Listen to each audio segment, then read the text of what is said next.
করতে যাচ্ছেন। আমরা আমাদের জাজেসদের প্রতি ভীষণভাবে কৃতজ্ঞ।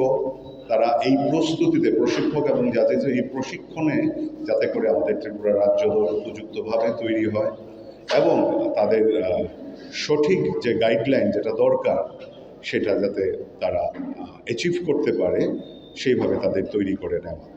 এবং একটা বিষয় নিয়ে বিগত বছরগুলিতে বেশ বিতর্ক দেখা যায়, যখন স্কোরিং হয় জাতীয় প্রতিযোগিতাতে অনেক সময় বলা হয় যে স্কোরিং পদ্ধতিতে কোথাও গিয়ে কোথাও একটু বিচ্যুতি থেকে যায়।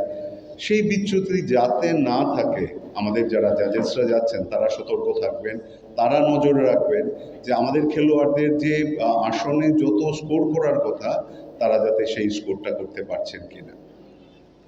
সুতরাং আমরা ভীষণভাবে আশাবাদী যে আমাদের রাজ্য দল এবার ভালো ফল করবে, কারণ আমাদের পাশে রয়েছেন আমাদের রাজ্যের উদ্যোগী ক্রীড়ামন্ত্রী, যাতে যিনি প্রত্যেকটি ক্রীড়া ক্ষেত্রকে সমান গুরুত্ব দিয়ে দেখেন।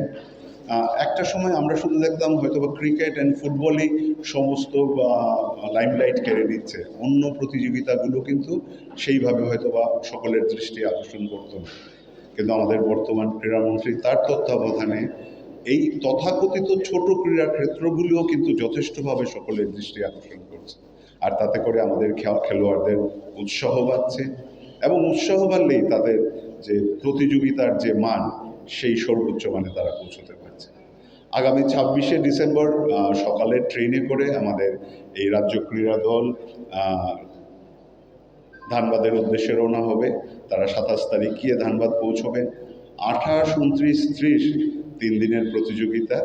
30 তারিখ রাতে আবার তারা ট্রেনে করে আবার ত্রিপুরার উদ্দেশ্যে ফিরে আসবে।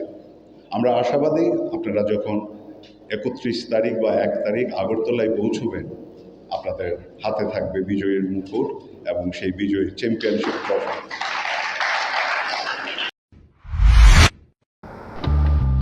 বাড়ির ছেলে ডাক্তারি পাশ করে ফিরছে, তাই সেলিব্রেশন চলছে নানা পদের রান্না।